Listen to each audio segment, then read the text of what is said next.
Hi everyone, welcome back to Cooking Club. We're going to get started this week and we are making cinnamon roll crescent sticks. You can call them breadsticks. Some people slice it into like mini pizza slices.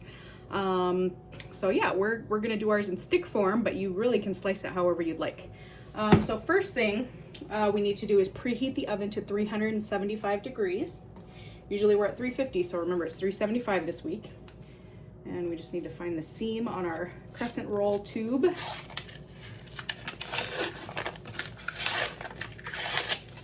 then if it doesn't pop, you can hit it on the corner of the counter. And then it usually will pop itself open. So I'm gonna set that aside. A couple of the other things that we will need, you will need 4 tablespoons of butter, so that is half a stick. You will need half a cup of white sugar and 2 tablespoons of ground cinnamon, which I sent you combined in a bag. And then for the glaze that goes on at the very end after we've baked, 1 cup of powdered sugar. And then you'll just need to provide a splash of milk, whether it's a dairy milk or a non-dairy milk. Pretty easy to make a light glaze. So what I'm gonna do right now is find the seam where everything pulls apart. And unroll carefully. I'm going to set it down instead of, usually I roll it and kind of pick pieces up or out.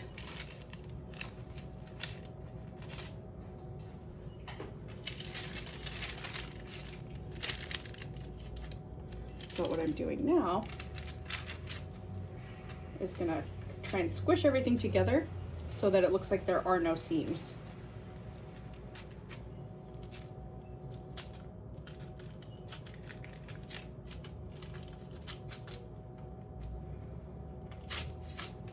And this is how I will end up slicing it into breadsticks. One other fun thing you could do, if you wanted to do like little pinwheels, we would do all of the steps except for, instead of leaving it with everything spread across here, we would then roll it up and then cut it and bake it that way. So it's kind of how you do regular cinnamon rolls,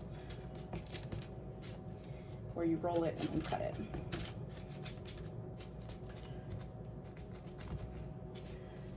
So most of the seams I have pressed down. You can still see a little bit, but not too bad.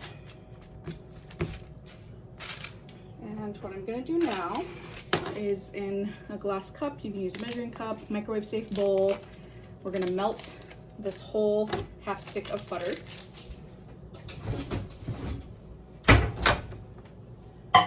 Put it in there for about 15 seconds. And see what that gets us.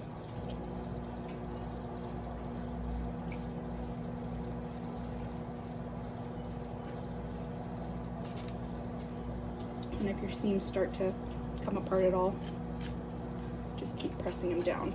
It'll be easier to move the dough once it warms up a little bit, because I pulled mine straight from the refrigerator. So not a whole lot. I just don't like to melt butter, as we've talked about in the past, on full power, because then it kind of explodes out of the cup. So I'm gonna go 20 seconds on that one. So we did 15, now we're gonna do 20, and that should get us to a good spot.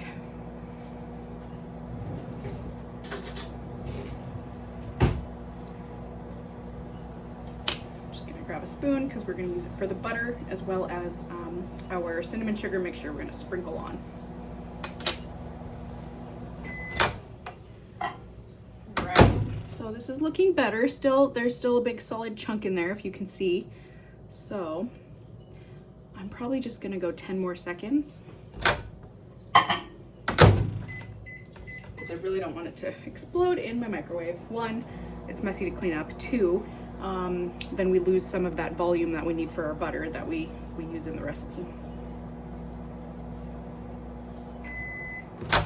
All right, so 15, 20, and 10 was a good amount for me.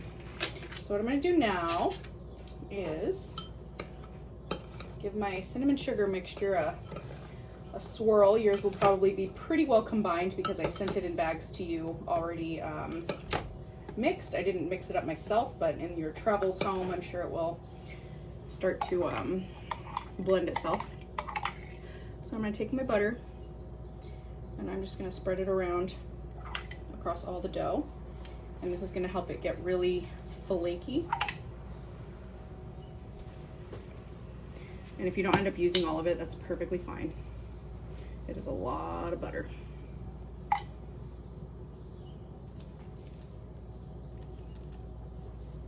So that feels like a good amount to me. I don't think I need too much more.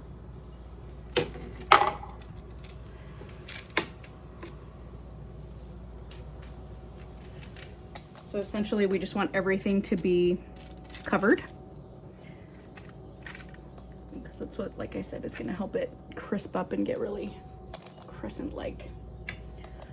Angle that down a little bit more. Okay, so now I'm gonna go right into my cinnamon sugar bowl.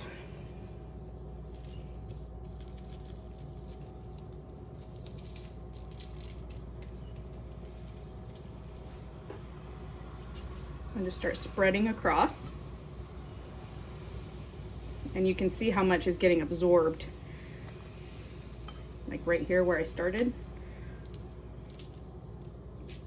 And again, this, you don't have to use all of it. You could probably get away with half of it. We just want to make sure that the whole surface area is covered.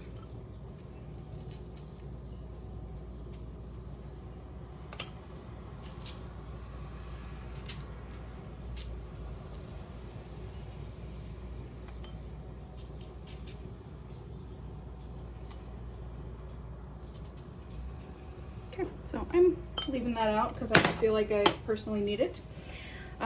So what we're gonna do now is bake for roughly 12-ish minutes. We're gonna check it. It's like a 12 to 15 minute thing, but we want it to just get kind of puffy and bubbly.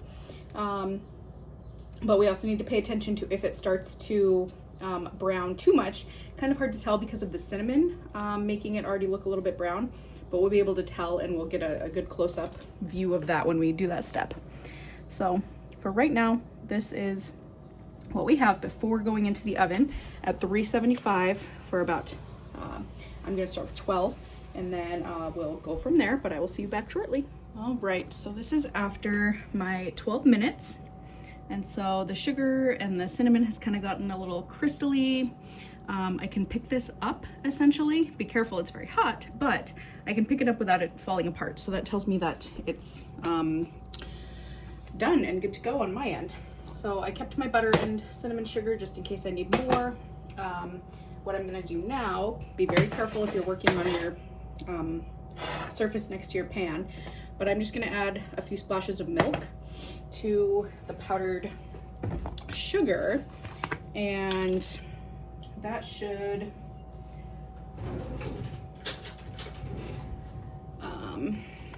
help with getting this mixed together for a glaze. And I'm using just a large cereal spoon. When we make frosting and glaze and icing, there isn't really a magic number, so that's just 2 spoons worth, because it's all about consistency. So you know, if you want it a little bit runnier, great. Add a little bit more milk. If you want it to be a little bit thicker, then you want less liquid and more powdered sugar. So you can see it's kind of starting to come together on my spoon. So I'm gonna add another spoon here.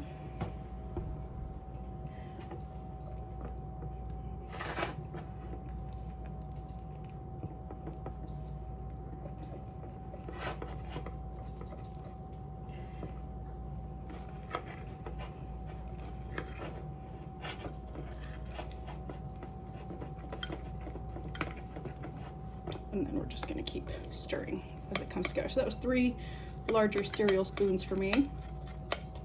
Like I said, always start with less so that you have room to make it more liquidy. If you start with too much, and I only sent you 1 cup of powdered sugar, then we don't have a whole lot of options to make it unliquidy unless you have powdered sugar on hand at home.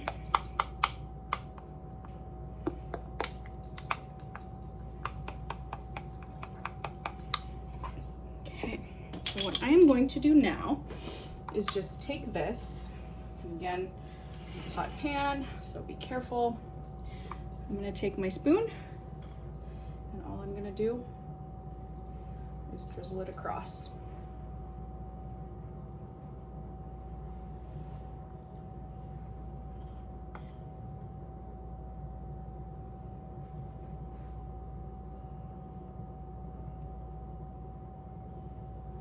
And we're just gonna repeat this process until you have a good amount of glaze on there that you feel like is an amount that you like.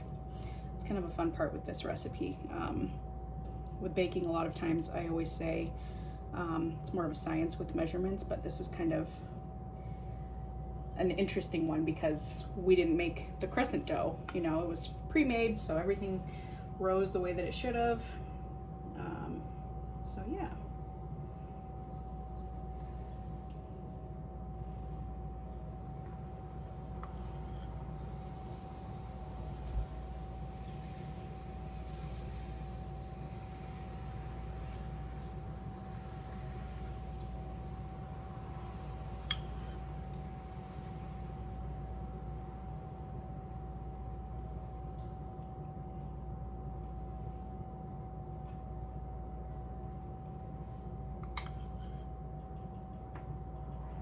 And of course, as I said with the last two items, we do not have to use everything. You can do it to your liking, and then we should be pretty good.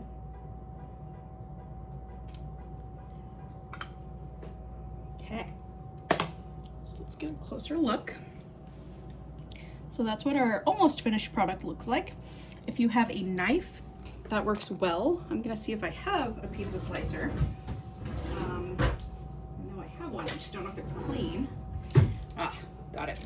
Okay, so what we'll do now is, some people can keep the crescent pizza slices. I'm gonna slice it into breadsticks. And you can see this one where I picked up, it came apart, the corner that I bent. So I'm gonna have a couple little triangles over there.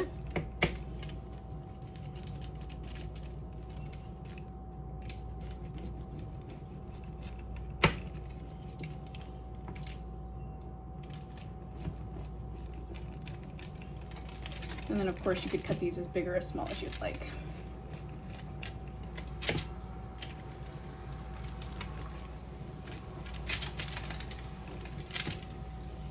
And then all of that excess, you can redistribute it. Mine's probably just gonna go in the sink, but that is what it looks like after we slice. So we do have our little corner here. And yeah, that's it for this recipe. I do hope you enjoy.